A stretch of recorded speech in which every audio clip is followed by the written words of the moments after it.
24/7 news TV. నేను మీ స్వప్న.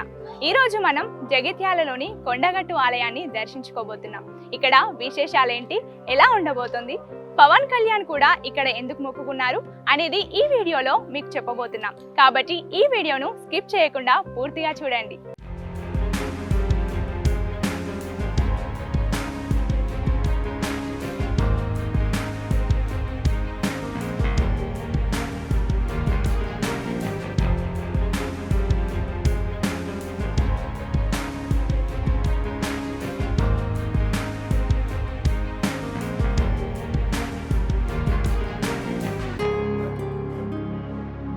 అసలు కొండగట్టుకు పేరెలా వచ్చిందో తెలుసా? రామరావణ యుద్ధం అప్పుడు లక్ష్మణుడు మూర్ఛపోతే హనుమంతుడు సంజీవిని పర్వతం తీసుకొస్తాడు. అప్పుడు ఆ పర్వతం నుంచి ఒక ముక్క విరిగి పడిందని, అదే ప్రాంతంగా కొండగట్టు వెలిసిందని అంటారు. ఆలయ చరిత్ర గురించి, ఇక్కడున్న విశేషాల గురించి తెలుసుకుందామా?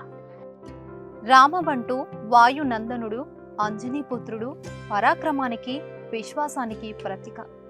అతి భయంకరమైన వీరుడు, రామరావణ యుద్ధంలో శూరుడు. ఆంజనేయుడు, మారుతి, హనుమ భక్తులకు కొంగు బంగారమై కొండగట్టున వెలిసి కోరిన కోరికలని తీర్చుతున్నాడు. హనుమాను దీక్షను తీసుకుని ఇక్కడ విరమించేందుకు ఎంతో మంది భక్తులు వస్తుంటారు. జగిత్యాల జిల్లాలోన్న కొండగట్టకు అసలు ఇంత ప్రాముఖ్యత ఎందుకు వచ్చిందంటే, ముత్యంపేట గ్రామానికి చెందిన సింగం సంజీవుడు అనే పశువుల కాపరి ఒకరోజు అడవిలో ఆవుల్ని మేపుతుంటాడు. ఒక ఆవు మందలోంచి తప్పిపోతుంది. ఆ ఆవును వెతుక్కుంటూ కొండగట్టు వరకు వస్తాడు సంజీవుడు. ఎండలో తిరిగి అలసి ఒక చెట్టు నీడలో నిద్రపోతాడు. అప్పుడు అతనికి కలలో ఆంజనేయుడు కనిపించి, నేను తంబోర పొదలో ఉన్నాను, నాకు గుడి కట్టించు, తప్పిపోయిన నీ ఆవు ఫలానా చోట ఉంది అని చెప్పాడట. మెలకువ వచ్చాక సంజీవుడికి అక్కడి పొదల్లో వెలిగిపోతున్న హనుమంతుడి విగ్రహం కనిపించిందట. దాంతో అతను కొండగట్టులో హనుమంతుడి గుడి కట్టించాడని ఇక్కడ కథ. చూసారుగా ఆంజనేయుడి విగ్రహం ఎంత పెద్దగా ఉందో. ఇదే కొండగట్టు వెళ్లే దారి. ఇక్కడ నుంచే మనకు ఆధ్యాత్మిక భావన అనేది కలుగుతోంది. ఇక్కడ వాతావరణం చాలా ప్రశాంతంగా ఉంటుంది. ఎక్కడి నుండి వచ్చారు? నమస్తే అండి, నేను నిజామాబాద్ నుంచి వచ్చాను. మేము ఇదివరకు కూడా చాలాసార్లు వచ్చాము. మేము ప్రతి ఇయర్ వస్తాము. మేము తలుచుకొని ఈ పని కావాలని కోరుకుంటాం, అది అవుతుంది. మళ్ళీ వస్తాము, మళ్ళీ ఇంకోటి కావాలని కోరుకొని కొనుక్కోవడానికి వస్తాం, మళ్ళీ అది కూడా అవుతుంది. వస్తూ ఉంటాం ఇలాగా. ఇది చాలా మహిమగల దేవాలయం. మేము ప్రతి ఇయర్ వస్తాం ఇక్కడికి. దర్శనం బాగా అనిపించింది మాకు. ప్రత్యేకంగా 50 రూపాయల కౌంటర్ తోటి వెళ్ళిపోయినాం. ఇక్కడ పవన్ కళ్యాణ్ గారు కూడా ఆంధ్ర రాష్ట్రం నుంచి ఇక్కడికి వచ్చాడు. అండ్ ఉప ముఖ్యమంత్రి అయిన తర్వాత ఇక్కడికి వచ్చాడు. అది మాకు కూడా చాలా మంచి అనిపించింది. తెలంగాణ వాళ్ళకి చాలా మేము సుఖంగా అనుభవిస్తున్నాం. ఎక్కడి నుండి వచ్చారు? మేము నిజామాబాద్ నుంచి వచ్చినాం మేడం. ఇది నేను థర్డ్ టైం ఇక్కడ రావడము. ఇక్కడ చాలా పవిత్రమైన ఆంజనేయ స్వామి ఇక్కడ వెలిచాడు. నిజామాబాద్ నుంచి చాలామంది భక్తులు ఎవ్రీ ఇయర్ మాల ధరించి ఇక్కడ నుంచి మొక్కు తీర్చుకుంటారు. చాలా పవర్ఫుల్ గాడ్. ఏదైనా కోరికలు ఉంటే మనం అనుకొని ఇక్కడ వస్తే సక్సెస్ అవుతున్నాయని చెప్పేసి ఒకటి ఇక్కడ వినతి ఉన్నది. మేము కూడా రియల్గా ఎవ్రీ ఇయర్ వస్తున్నాం కాబట్టి మాకు చాలా బాగానే జరుగుతుంది. Thank you. దర్శనం చాలా బ్రహ్మాండంగా జరిగింది. చాలా బ్రహ్మాండంగా జరిగింది. నమస్తే అండి, నేను కరీంనగర్ నుంచి వచ్చాను. ఎలా అనిపించింది టెంపుల్? చాలా బాగా అనిపిస్తుంది. మేము ఇక్కడ ఎవ్రీ 6 monthsకి వస్తూ ఉంటాము. ఇక్కడ మొక్కులన్నీ మేము తీర్చుకుంటూ ఉంటాము. ఎవ్రీ 6 months నుంచి వస్తుంటాము. దర్శనం ఎలా అయింది? దర్శనం చాలా బాగుందండి. ఈ రోజు చాలా రష్ ఉన్నారు. ప్రతి శనివారం ఆదివారం కూడా చాలా రష్ ఉన్నారు. మంగళవారం కోర్స్ పట్టిందండి ఈరోజు రష్ వల్ల. ఆంజనేయుడి మహిమ గురించి మీ మాటలు. ఆంజనేయుడి మహిమ అంటే ఇక్కడ ఎలా అంటే, ఇక్కడ సంతానం లేని వాళ్ళకి 41 రోజులు నిద్ర చేయడం వల్ల ఇక్కడ సంతానం కలుగుతుంది అని భక్తుల నమ్మకం. అండ్ ఇంకొకసారి ఏంటంటే, కరీంనగర్ నుంచి అయినా వేరే ప్రదేశాల నుంచి అయినా పాదయాత్రతో నడుచుకుంటూ వస్తారు. చాలా మహిమగల స్వామి ఇక్కడ స్వయంగా కూడా వెలిచినాడు. మొన్న రీసెంట్గా మీకు తెలిసింది పవన్ కళ్యాణ్ కూడా వచ్చారు. ఆయన అంత నమ్మకం ఉంది కాబట్టి ఇక్కడికి వచ్చారు కదా. ఇక్కడ వారాహి కూడా పూజ జరిగింది.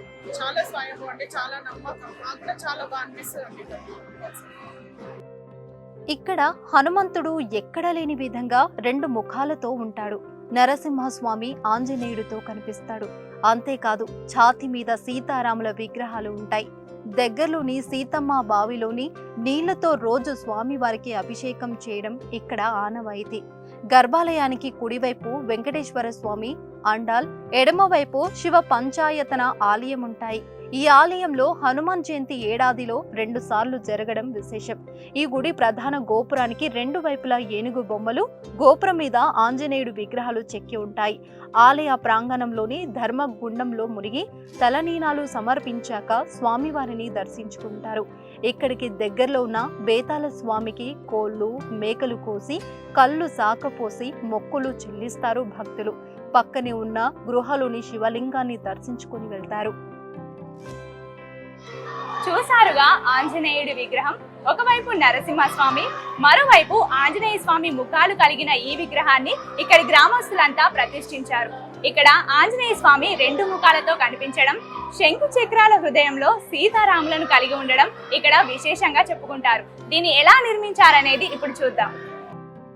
పూర్వము రావణ యుద్ధము జరగ కాలమున లక్ష్మణుడు మార్చునందగా సంజీవనిని తెచ్చేందుకు హనుమ బయలుదేరుతాడు. అతడు సంజీవనిని తెచ్చినప్పుడు ముత్యంపేట అనే ఈ మార్గంలో కొంత భాగము విరిగిపడింది. ఆ భాగాన్ని కొండగట్టున వెలుస్తున్నారనే కథ కూడా ప్రాచుర్యంలో ఉంది. ఇక్కడ పూజలు ప్రత్యేకంగా జరుగుతాయి. ఉదయం 4 గంటలకు సుప్రభాత సేవ, ఉదయం 4:30 నుంచి ఉదయం 5:45 వరకు శ్రీ స్వామివారి ఆరాధన, మధ్యాహ్నం 1:30 నుండి 3 గంటల వరకు, సాయంత్రం 4:30 నుంచి 6 గంటల వరకు విరామం ఉంటుంది. రాత్రి 8 గంటలకు ఆలయాన్ని మూసివేస్తారు. జగిత్యాల నుంచి 16 కిలోమీటర్ల దూరంలో ఉంది కొండగట్టు అంజన్న గుడి. కరీంనగర్ నుంచి 40 కిలోమీటర్ల జర్నీ. హైదరాబాద్ నుంచి అయితే దాదాపు 248 కిలోమీటర్ల దూరంలో ఉంది ఈ కొండగట్టు ఆంజనేయుడి ఆలయం. కొండలు, లోయలు, సెలయేరుల మధ్యనున్న ఈ కొండగట్టు చాలా ప్రకృతి సౌందర్యము కలిగిన ప్రదేశం. జానపదాల ప్రకారం ఈ గుడిలో 41 రోజులు పూజ చేస్తే సంతానం లేని వారికి సంతానం కలుగుతుందని భక్తుల నమ్మకం. ఈ గుడిలో 40 రోజులు పూజ చేస్తే మానసికంగా ఎదగని వాళ్ళు ఆరోగ్యం బాగుపడుతుందని, పిల్లలు లేని వాళ్లకు సంతానం కలుగుతుందని నమ్ముతారు. భక్తులు ఎండాకాలంలో ఆంజనేయ స్వామి దీక్ష 11 రోజులు, 21 రోజులు, 41 రోజులు ఉంటాయి. హనుమాన్ దీక్ష తీసుకున్న వాళ్ళు కొండగట్టులో దీక్ష విరమించి స్వామిని దర్శించుకుంటారు. స్వామి వారి బొట్టుని ప్రసాదంగా భావిస్తారు. భక్తుల సౌకర్యం కోసం ఇక్కడ 45 ధర్మశాలలు ఉంటాయి. ఇక్కడ స్వామి దీక్ష తీసుకుని విరమించిన తర్వాత అనేకమైన శుభాలు కలుగుతాయని ఎంతో మంది భక్తులు చెప్తుంటారు. రంభావన విహారాయ కొండగట్టు నివాసినే సర్వలోక శరణ్యాయ ఆంజనేయాయ మంగళం. మన తెలంగాణ రాష్ట్రంలో ప్రసిద్ధిగాంచినటువంటి పుణ్యక్షేత్రం కొండగట్టు ఆంజనేయ స్వామివారి క్షేత్రం. ఈ కొండగట్టు ఆంజనేయ స్వామివారు క్షేత్రం జగిత్యాల జిల్లాలోని మల్యాల మండలం ముచ్చేపేట గ్రామం పరిధిలో ఉంటుంది. ఇది ఎత్తైనటువంటి పర్వత ప్రాంతం మీద వెలిసినటువంటి స్వయంభూ క్షేత్రం. భారతదేశంలో ఎన్ని ఆంజనేయ స్వామివారి క్షేత్రాలు ఉన్నప్పటికీ కూడా అన్ని క్షేత్రాలకు తలమానికం కొండగట్టు ఆంజనేయ స్వామివారి క్షేత్రం. ఈ క్షేత్రంలో ఉండేటువంటి ఆంజనేయ స్వామివారు ద్విముఖ ఆంజనేయ స్వామి, అంటే 2 ముఖాలు కలిగినటువంటి ఆంజనేయ స్వామివారు. పైన నారసింహస్వామి వారి యొక్క ముఖము వక్త్రముతో ఆంజనేయ స్వామివారు, బాహుభుజాల్లో శంఖము, చక్రము, వక్షస్రములో సీతారామచంద్ర స్వామివారితో కూడుకొని ఉత్తరాభిముఖంగా వేంచేసి ఉన్నారు. శనివారము, మంగళవారం కూడా ఆంజనేయ స్వామివారికి చందనలేపనం వేయటం చేత స్వామివారి యొక్క రూపం చందనంతో కప్పబడి ఉన్నటువంటి క్షేత్రం. ఈ క్షేత్రంలో ప్రతిరోజు కూడా లక్షల మంది కూడా, వేల మంది కూడా వచ్చి స్వామివారిని దర్శించుకుంటున్నారు. ప్రధానంగా శనివారము, మంగళవారము ఆంజనేయ స్వామివారికి ప్రీతికరం కనుక ఆ రోజుల్లో ఎక్కువగా వస్తారు. అదేవిధంగా ఆదివారం కూడా సెలవు దినం కావడంతో భక్తులు విశేషంగా వచ్చి స్వామివారి దర్శనం చేసుకుంటారు. స్వామివారి సన్నిధిలో ప్రధానంగా చూసుకున్నట్టయితే నిత్యాహారతులు, అభిషేకములు, సత్యనారాయణ స్వామి వ్రతములు, అదేవిధంగా కుంకుమార్చనలు, అదేవిధంగా స్వామివారి యొక్క సేవలు కూడా జరుగుతాయి. స్వామివారి యొక్క కుడి భాగంలో అలివేలుమంగ పద్మావతి సమేత వెంకటేశ్వర స్వామివారు, ఎడమ భాగంలో మహాలక్ష్మి అమ్మవారు, ఆంజనేయ స్వామివారికి వెనక భాగంలో పండితురాళ్వారు 12 మంది ఆళ్వార్లు కూడా వేంచేసి ఉన్నారు. ఆలయానికి వెనక భాగంలో బేతాల స్వామి క్షేత్ర బాలకుడుగా వేంచేసి ఉన్నారు. ఆంజనేయ స్వామివారి దర్శనం చేసుకునే భక్తులందరూ కూడా ఉపాలయాలతో పాటు స్వామివారి క్షేత్ర బాలకుడైనటువంటి బేతాల స్వామి కూడా దర్శనం చేసుకుంటారు. అంతేకాకుండా ఈ క్షేత్రములో వాహన పూజలు కూడా విశేషంగా జరుగుతాయి. శని, మంగళ, ఆదివారాలు 100 పైచిలుకు వాహనాలు 100-200 వాహనాలు జరుగుతాయి. నిత్యము కూడా పదుల సంఖ్యలో వాహన పూజలు చేసుకోవడం విశేషం. అదేవిధంగా ఇక్కడ స్వామివారి సన్నిధిలో పవన్ కళ్యాణ్ గారు కూడా మొట్టమొదటిగా వారాహి వాహనాన్ని ఇక్కడనే పూజ చేసుకొని ఉన్నారు. విశేషించి ఈ స్వామివారి సన్నిధిలో భక్తులందరూ కూడా ముడుపులు కట్టుతారు.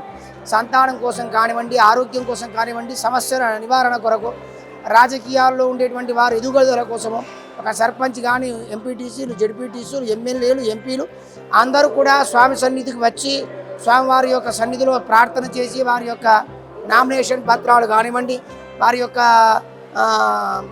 పత్రాలు స్వామి సన్నిధిలో పెట్టుకొని దర్శనం చేసుకొని విజయం పొందుతారని ఇక్కడ నానుడి. కాబట్టి పవన్ కళ్యాణ్ కూడా ఈ మధ్యలో వచ్చి స్వామి దర్శనం చేసుకున్నారు. తాను 4 సార్లు కూడా ఈ స్వామి సన్నిధికి రావడం, స్వామివారి మహత్యం చేతనే కూడా వారు ఢిల్లీలో చక్రం తిప్పే స్థాయికి ఎదగడం కూడా ఆంజనేయ స్వామి మహత్యం అనే చెప్పుకోవచ్చు.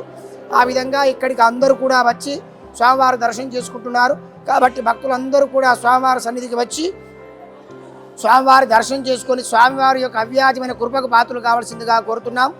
దాదాపుగా 600 సంవత్సరాల చరిత్ర కలిగినటువంటి ఆలయంలో అనాదిగా రామానుజ సిద్ధాంతాన్ని అనుసరించి విశిష్టాద్వైత మత ప్రచార సాంప్రదాయాన్ని అనుసరించి చాత్నాథ శ్రీవైష్ణవ ఆచార సాంప్రదాయ అనుగుణంగా నిత్యారాధనలు, నిత్యోత్సవాలు, తర్వాత మాసోత్సవాలు, పక్షోత్సవాలు, వార్షికోత్సవాలు కూడా ఘనంగా నిర్వహించడం జరుగుతుంది. అనాదిగా మేము వంశపారంపర్య అర్చకులుగా స్వామివారి సేవలు చేస్తున్నాం. కాబట్టి స్వామి సన్నిధిలో జరిగేటువంటి కైంకర్యాలలో కూడా భక్తులు విశేషంగా పాల్గొని స్వామివారి యొక్క దర్శనం చేసుకొని స్వామివారి యొక్క అవ్యాజమైనటువంటి కృపకు పాత్రలు కావలసిందిగా కోరుతున్నాం. శ్రీమతే రామానుజారమ. జై హనుమాన్, జై శ్రీ హనుమాన్.